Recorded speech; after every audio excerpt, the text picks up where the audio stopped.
AITHA, my husband, 38, and I, 37, have two sons ages 17 and 15 and a daughter age 4.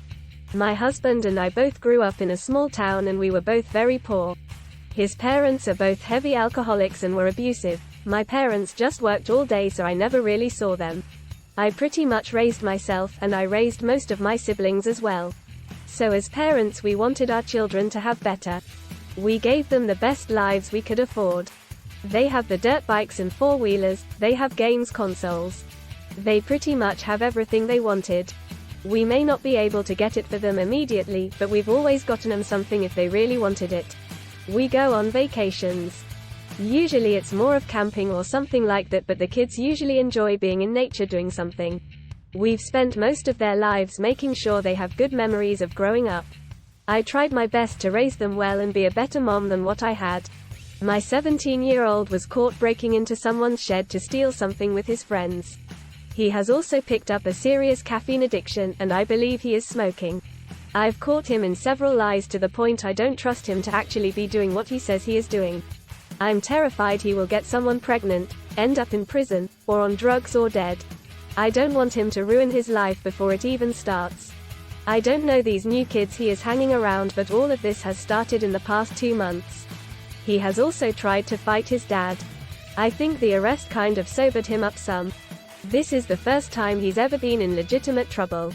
My husband made him stay overnight and he hasn't had his court date yet, but he's being charged as an adult.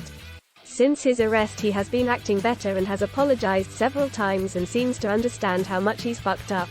Right now we've taken the keys to his truck and his cell phone as well as keys to his dirt bikes and ATV. My husband and I are making him get a job. He has to pay back what he stole and any damages. I also believe that it will be good for him to work and do something besides hang around with these people. He has job options. He can work with a farmer down the road, at my uncle's tire shop. My husband knows a guy that does framing that's offered, or he can do something retail or fast food. Regardless, he has to do something to make money and pay it back. I'm also no longer allowing him to see those particular friends. They are a little older than him and no longer in high school, so I don't have to worry about him seeing them there, and he isn't allowed to see them after school. We've pretty much completely cut him off from being able to do anything outside of going to school and coming home. He has to ride the bus because he isn't allowed to drive anymore. He isn't in sports anymore because he got arrested. He lost his place on the team and we agreed with it.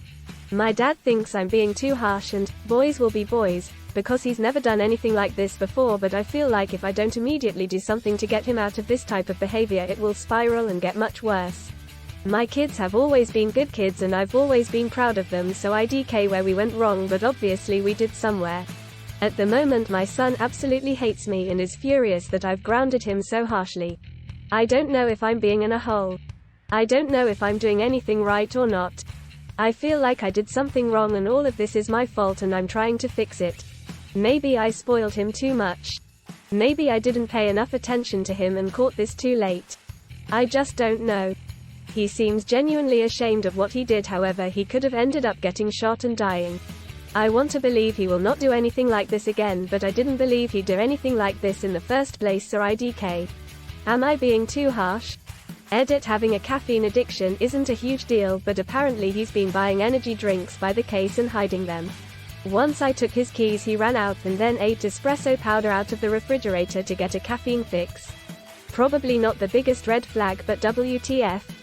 Hello, at Read It Now here. Throughout the journey of growing up, we all face the dichotomy of making choices that are perceived as either good or bad, often carrying burdens or secrets unknown to our parents.